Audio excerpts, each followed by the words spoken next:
بچه موافقی دیگه آهنگ میخونم؟ چی میخونی؟ یه ورس از شایانی رو واسه میخونم. بخون داداش.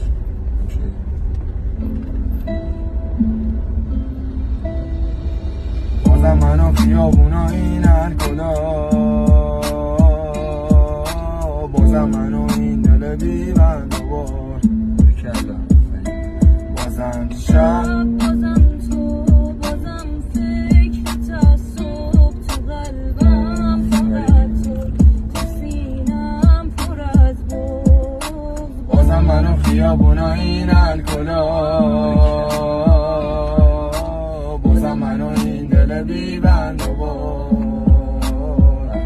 بازم شب بازم تو بازم فکرت از صبح تو قلبم فقط تو سینم پر از بغض. دمتون گرم.